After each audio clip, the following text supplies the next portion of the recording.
warahmatullahi wabarakatuh. A'udzu billahi minasyaitonir rajim. Bismillahirrahmanirrahim. Alhamdulillahirabbil alamin. Wassalatu wassalamu ala asyrofil anbiya'i wal mursalin.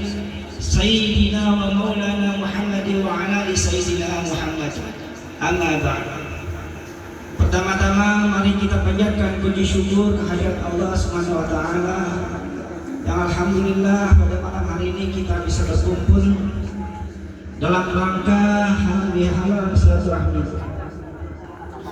Pertama-tama kami ucapkan kepada terima kasih yang sebesar-besarnya kepada panitia yang dipimpin oleh Pak RT beserta perangkat serta warga, sehingga acara ini bisa berlangsung dengan baik. Walaupun tadi siang kita sempat hujan terus sekali, jadi khawatir acara ini tidak terlaksana. Apalagi tendanya pun di tikungan. Tapi alhamdulillah niat yang baik ini Allah ijabah. Dan saya terpaksa masuk di sini karena saya lihat itu bapak-bapak bicara di depan dan di dalam pada tidur. Jadi saya kembali ke dalam. Izinkanlah sebelumnya saya mohon izin pada bapak-bapak dan ibu-ibu untuk menyampaikan sesuatu yang sebenarnya ini sudah berulang-ulang disampaikan. Yang disampaikan bukan dari lisan saya. Saya hanya menyampaikan apa yang sudah disampaikan oleh Rasulullah SAW. Tidak bermaksud untuk menasihati atau menggurui, karena sebenarnya kami yang di depan ini pun masih belajar juga. Tapi izinkanlah kita saling menasihati sesuai dengan surat Al-Asr. Sesungguhnya manusia itu dalam keadaan merugi. Demi masa sesungguhnya manusia itu dalam keadaan merugi, kecuali orang-orang yang beriman dan saling menasihati dalam hal kebaikan dan sabar. Saudara-saudara, sebelum kita menginjak acara inti, saya akan sampaikan flashback dulu ke belakang di saat kita puasa. Luar biasa puasa kemarin. Di bulan puasa kita dapatkan kedamaian yang luar biasa. Kita semua beribadah tanpa ada halangan apapun. Ada pertanyaan, kenapa bisa di puasa itu kita bisa tenang dan semua serentak, bahkan tidak ada kejahatan yang menyolok seperti hari-hari biasa. Tentu kita bertanya, apakah karena setan itu dibelenggu oleh Allah? Sebenarnya kalau kita pahami kalimat itu, Allah pun bisa sekali untuk membelenggu setan. Tapi kenyataannya tidak seperti itu. Sebenarnya yang Allah belenggu adalah nafsu manusia. Dengan cara apa? Dengan cara berpuasa. Diharapkan dengan puasa kita lebih peka kita terhadap orang miskin dan fakir miskin, lebih peka. Dan yang berikutnya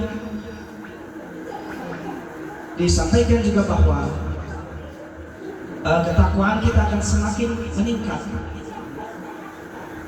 Tetapi ada juga pertanyaan, apakah hanya puasa itu saja yang bisa membuat kita lurus jalannya? Ternyata tidak.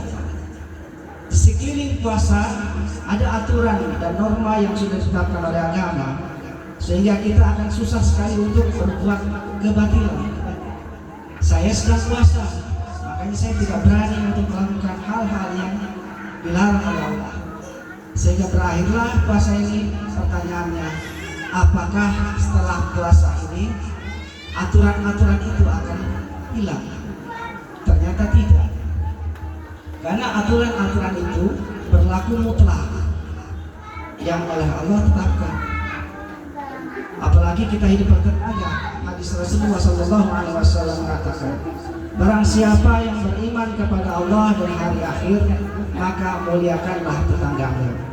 Barang siapa yang beriman kepada Allah dan hari akhir, maka muliakanlah tamumu. Lebih lanjut, hadis lain mengatakan, sebaik-baiknya sahabat adalah sahabat yang terbaik bagi sahabatnya. Sebaik-baiknya tetangga adalah tetangga yang paling baik kepada tetangganya. Lebih lanjut, Rasulullah SAW mengatakan, bila engkau memasak kuah, maka banyakkanlah kuahnya dan bagikan kepada tetanggamu.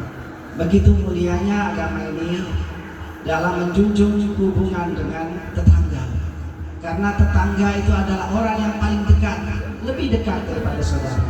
Oleh karenanya, janganlah kita saling menjauh satu sama lain.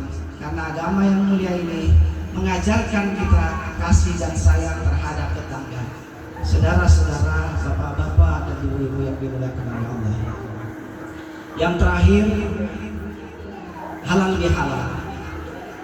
Allah Maha Pemurah dan Pengasih dan Penyayang. Apapun dosa kita terhadap Allah Subhanahu wa taala, apabila kita bermohon kepada Allah, mohon ampunan, apalagi kita sholat di waktu, maka di antara sholat itulah apabila kita berbuat dosa kepada Allah dengan sholat, maka dosa itu akan diampuni oleh Allah. Tetapi apabila dosa terhadap sesama manusia, ini yang paling susah, karena Allah akan memaafkan dosa kita apabila kita saling memaafkan.